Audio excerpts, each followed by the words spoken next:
आप सभी को साहेब बंदगी साहेब। इस वीडियो के माध्यम से हम श्री सद्गुरु कबीर साहेब व उनके प्रिय शिष्य धनी धर्मदास जी साहेब के बारे में जानेंगे। तो आइए शुरू करते हैं। धनी धर्मदास जी बेजोड़ संत थे। वे एक ओर गृहस्थ थे, अतुल धन संपदा के स्वामी थे, तो दूसरी ओर सबसे अलग, सबसे अलिप्त शुद्ध चेतन मात्र थे। एक पैर गृहस्थ में था तो दूसरा पैर वैराग्य में। दोनों आतियों को जो संभाल सके वही बेजोड़ परम संत हो सकता है। उनका जीवन कमलवत था। संसार में रहकर भी उसके पैर ऊपर उठे हुए थे। उनका संपूर्ण जीवन सद्गुरु की भक्ति से ओतप्रोत था।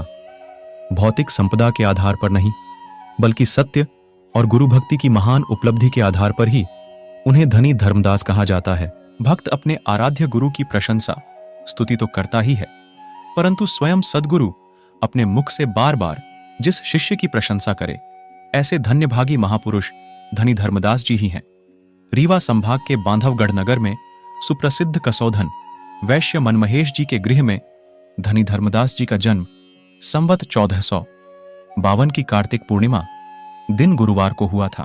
28 वर्ष की अवस्था में संवत 1480 में उनका विवाह पत्थरहटा ग्राम की सुयोग्य कन्या सुलक्षणावती के साथ हुआ था, जिन्हें आमिन माता के नाम से जाना जाता है। संवत 1482 में उनके प्रथम पुत्र नारायण दास जी का जन्म हुआ था। संवत 1519 में तीर्थ भ्रमण के समय मथुरा में उनकी भेंट सद्गुरु कबीर साहेब से हुई। कबीर साहेब से प्रभावित होकर संवत 1520 में बांधवगढ़ में विशाल जन समुदाय के समक्ष उन्होंने आमीन माता के साथ कबीर साहेब से दीक्षा ली थी। बांधवगढ़ में नित्य निरंतर सत्संग होने लगा था। धर्मदास जी ने मानव जीवन की समस्त शंकाओं समस्याओं का समाधान कबीर साहेब से प्राप्त किया, जो आज भी वंशगद्दी के ग्रंथों में धर्मदास कबीर संवाद के रूप में विद्यमान है। कबीर साहेब ने उन्हें सुयोग्य उत्तराधिकारी जानकर निहक्षर सार शब्द दिया, जो धर्मदास जी से वचन वंश मुक्तामणि नाम साहेब तथा उनके 42 वंशों में निःशब्द रूप से निरंतर प्रवाहित होता रहता है।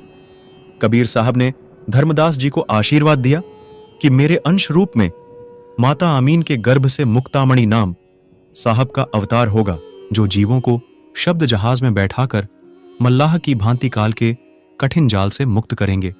अतः संवत 1538 अघन पूर्णिमा दिन रविवार को प्रातः मुक्तामणि नाम साहब धर्मदास जी के गृह में उनके पुत्र रत्न के रूप में अवतरित हुए।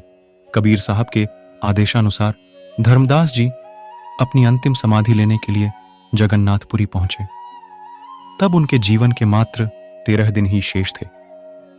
संवत 1569 के फागुन पूर्णिमा दिन शुक्रवार के तीसरे पहर में धर्मदास जी ने अंतिम समाधि ली।